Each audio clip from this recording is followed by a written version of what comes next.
جماعت اسلامی کا دو ٹوک فیصلہ ہے کہ انشاءاللہ 26 جولائی کو اسلام آباد میں دھرنا ہوگا، اور ہم سمجھتے ہیں کہ عوام مہنگائی کی چکی میں پس رہے اور اشرافیہ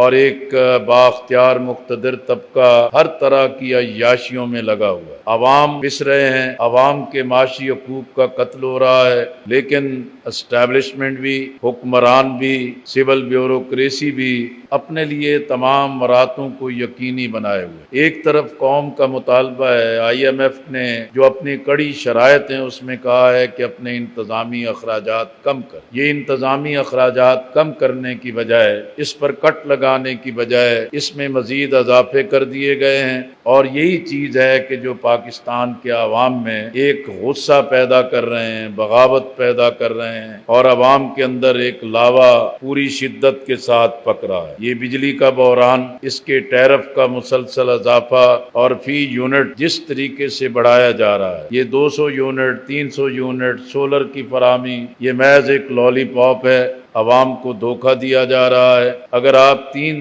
ماہ کے لیے بھی کوئی چیز معطل کر لیتے ہیں، اور پہلے مہینے میں تو لوگوں نے اپنے موٹر سائیکل بیچ کے اور اپنے گھر کے سامان بیچ کے اور اپنی جو ناگزیر ضروریات ہیں ان کو کاٹ کے بل تو ادا کر دیے ہیں، لیکن آنے والا مہینہ، اس کے بعد کے جو دن ہیں، وہ کس طریقے سے ان چیزوں کو پورا کریں۔ جماعت اسلامی انشاءاللہ اسلام آباد میں عوام کی ترجمان بن کے عام آدمی، متوسط طبقے، دیہڑی دار مزدور اور اسی طرح تنخواہ دار طبقے اور اس پاکستان سے محبت اور محنت کرنے والے طبقے کی ترجمانی کرتے ہوئے ہم احتجاج کریں گے، ہمارا دھرنا ہوگا۔ ہم چاہتے ہیں کہ حکمران ہوش کے ناخن لیں، پاکستان کے عوام کے دکھ درد کو محسوس کریں، اور انشاءاللہ ہمارا یہ دھرنا عوام کے لیے ریلیف کا ذریعہ بنے گا اور حکومتوں کو باز رکھنے کا ذریعہ بنے گا۔ اور جماعت اسلامی نے جس طرح اعلان کیا ہے کہ ہم عوام کو لاوارث نہیں چھوڑیں گے، تنہا نہیں چھوڑیں گے، اور ان مشکل حالات میں